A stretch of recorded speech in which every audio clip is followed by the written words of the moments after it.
আসসালামু আলাইকুম ওয়া রাহমাতুল্লাহি ওয়া বারাকাতুহু।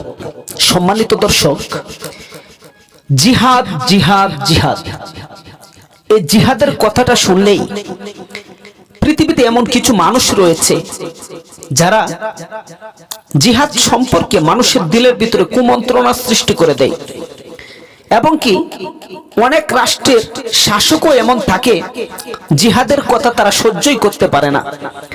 আর ওই সমস্ত ব্যক্তিরাই জিহাদের কথা সহ্য করতে পারে না যাদের বিরুদ্ধে জিহাদ করা মুমিনের জন্য ফরজ হয়ে যায়।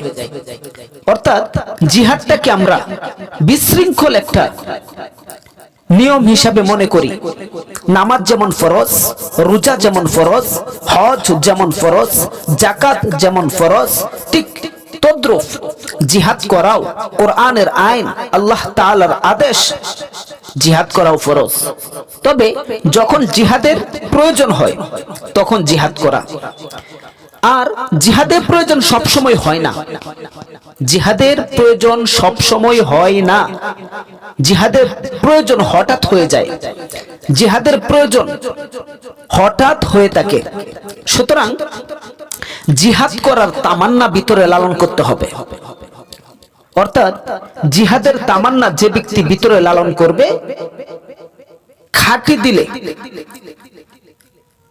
মজবুত ঈমানের সাথে, রাসূলুল্লাহ সাল্লাল্লাহু আলাইহি ওয়াসাল্লাম বলেছেন, যে ব্যক্তি খাঁটি অন্তরে শাহাদাত প্রাপ্তির কামনা করে ওই ব্যক্তি নিজের বিছানায় মারা গেলেও, ওই ব্যক্তি নিজের বিছানায় মারা গেলেও আল্লাহ তাকে শাহাদাতের মর্যাদা দান করবেন। এটা আমার কথা নয়, রাসূলুল্লাহ সাল্লাল্লাহু আলাইহি ওয়াসাল্লাম হাদিসে পাকে বলেছেন। আর হাদিসটি উল্লেখ রয়েছে আবু দাউদ শরীফে 1520 নং হাদিসে উল্লেখ রয়েছে। সুতরাং জিহাদের তামান্না দিলের ভিতরে লালন করা, খাঁটি নিয়ত করা যে আল্লাহ আমাকে শাহাদাতের মৃত্যু দান করো। যদি জিহাদের ডাক আপনার জীবদ্দশায় নাও আসে, আপনি যদি বিছানায় মারা যান, আপনি যদি হসপিটালে বেডে মারা যান, আপনি যেভাবেই মারা যান না কেন, আল্লাহ তাআলা আপনাকে শাহাদাতের মৃত্যু দান করবেন। সুবহানাল্লাহ।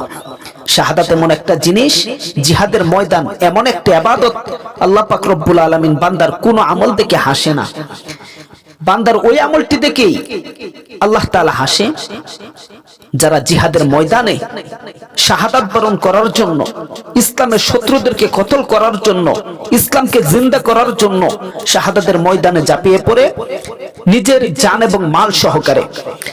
ওই ব্যক্তির জিহাদের ময়দানের লড়াই দেখে আল্লাহ তাআলা দেখতে থাকে আরশে থেকে আর হাসতে থাকে।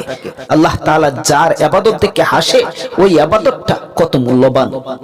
আর আজ আলোর পথে টিভি চ্যানেলের পক্ষ থেকে আপনারা জিহাদ সম্পর্কে যে কথাগুলো শুনলেন, উক্ত কথার উপরে আমল করার তৌফিক দান করুন।